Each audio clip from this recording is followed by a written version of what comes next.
नमस्कार। दिन भर की हाइलाइट्स जानने के लिए सुनते रहिए सुजस आवाज राजस्थान।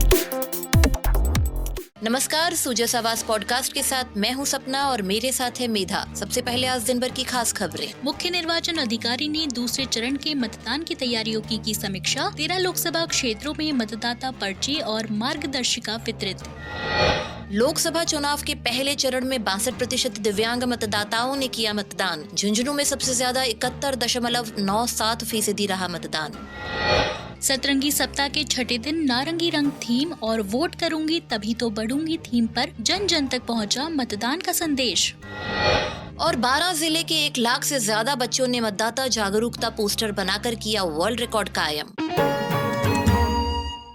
लोकसभा चुनाव के दूसरे चरण के मतदान दिवस 26 अप्रैल में अब मात्र 3 दिन शेष है। इसके लिए मुख्य निर्वाचन अधिकारी प्रवीण गुप्ता ने 13 लोकसभा क्षेत्रों के जिला निर्वाचन अधिकारियों और राज्य स्तरीय अधिकारियों के साथ बैठक ली। इस दौरान मतदान की तैयारियों की समीक्षा की गई। श्री गुप्ता ने बैठक में 100% मतदान के लिए आवश्यक दिशा निर्देश दिए। श्री गुप्ता ने बताया कि आओ बूथ चले अभियान के तहत दूसरे चरण के लिए कल रविवार को मतदाता पर्ची और मार्गदर्शिका का वितरण किया गया। अभियान के तहत अब तक लगभग 99% मतदाता पर्चियां और मतदाता मार्गदर्शिका वितरित की जा चुकी है। दूसरे चरण के लिए कुल 2,71,13,276 मतदाता पर्चियां जबकि 64,08,899 मतदाता मार्गदर्शिका वितरित की जा चुकी है। मतदाताओं को प्रेरित करने के लिए निर्वाचन विभाग ने कई नवाचार किए हैं। मुख्य निर्वाचन अधिकारी ने बताया कि हैप्पी आवर्स यानी कि सुबह 7 बजे से 9 बजे के बीच मतदान करने वाले फर्स्ट टाइम वोटर्स को निर्वाचन विभाग की तरफ से सभी मतदान केंद्रों पर प्रमाण पत्र दिया जाएगा। कम प्रतिशत वाले मतदान केंद्रों पर सुबह 7 से 9 के बीच मतदान करने वाले पहले 25 फर्स्ट टाइम वोटर्स को प्रमाण पत्र दिया जाएगा। साथ ही दूसरे मतदान केंद्रों पर सुबह 7 बजे से 9 बजे के बीच मतदान करने पर शुरुआती 20 फर्स्ट टाइम वोटर्स को हर मतदान केंद्र पर प्रमाण पत्र भी दिया जाएगा। बढ़ते हैं आगे। पहले चरण के 12 लोकसभा क्षेत्रों में दिव्यांगों ने पूरे उत्साह के साथ लोकतंत्र के महापर्व में हिस्सा लिया। 62% दिव्यांग मतदाताओं ने मतदान किया। मुख्य निर्वाचन अधिकारी प्रवीण गुप्ता ने बताया कि झुंझुनू में सबसे ज्यादा 71.97%, चूरू में 69.67%, गंगानगर में 68.64%, नागौर में 67.82% दिव्यांगजनों ने मतदान किया। भरतपुर में सबसे कम 44.37% दिव्यांगजनों ने वोट डाले।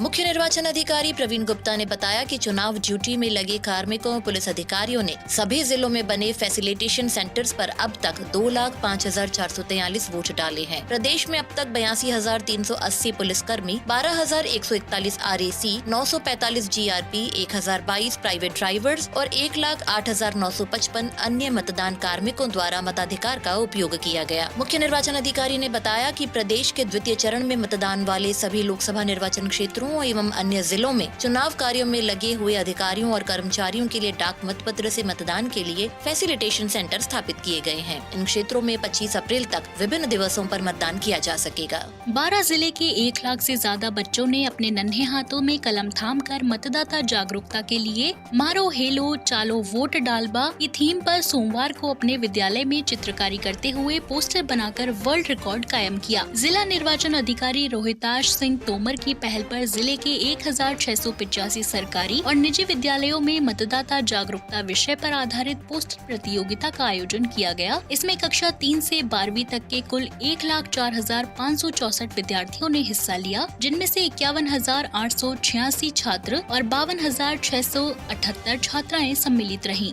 12 जिले के बच्चों के इस कमाल के बाद आइए सुनते हैं ये संदेश। मैं आपका उदय सहारन। आपने कई बार मुझे क्रिकेट खेलते हुए देखा होगा। जिस तरह क्रिकेट में सभी खिलाड़ी मिलकर अपनी टीम को जिताने के लिए प्रयास करते हैं, उसी तरह इस बार लोकसभा चुनाव में हम सभी को एक साथ मिलकर ज्यादा से ज्यादा वोट कर इस लोकतंत्र को मजबूत बनाना है। हमारे एक वोट से लोकतंत्र और मजबूत होगा। तो चलिए संकल्प लेते हैं कि इस बार हम सब अपनी घरों से निकल के अपने सबसे पास वोटिंग बूथ पे जाके सभी वोट डालेंगे।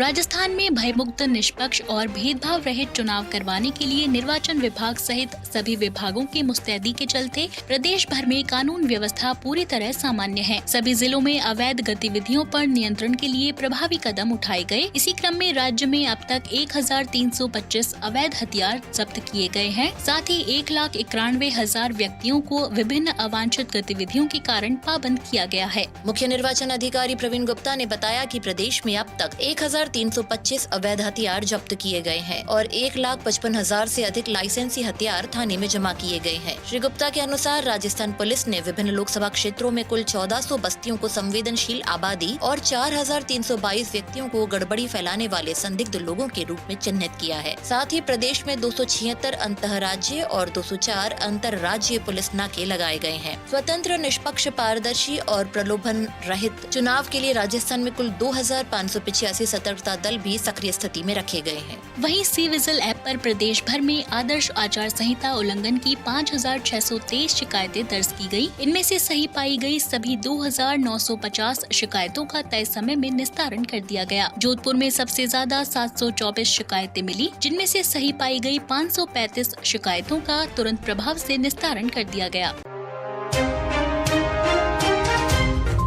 अब सुनिए जिलों का राउंड अप।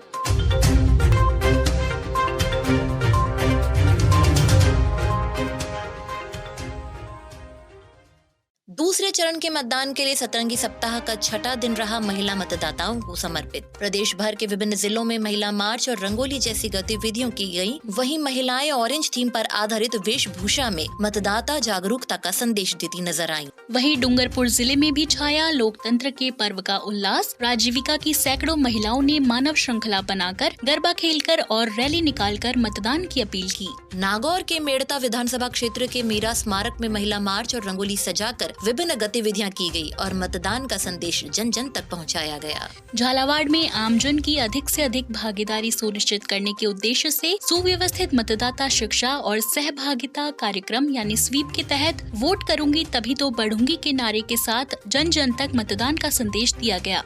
जोधपुर के विभिन्न विभागों के कन्वर्जेंस से शहरी और ग्रामीण क्षेत्रों में आज 1,50,000 रंगोली बनाकर मतदान के लिए महिलाओं को जागरूक किया गया। इसी क्रम में सांचौर में भी महिला मार्च और रंगोली निर्माण के जरिए 100% मतदान का संदेश दिया गया। पहले चरण में आपकी भागीदारी और उत्साह अतुलनीय रहा। इसे दूसरे चरण के मतदान में भी बनाए रखें और 26 अप्रैल को लोकतंत्र के महापर्व में अपनी जिम्मेदारी निभाएं। आज के पॉडकास्ट में इतना ही। कल फिर होगी आपसे मुलाकात। तब तक के लिए नमस्कार।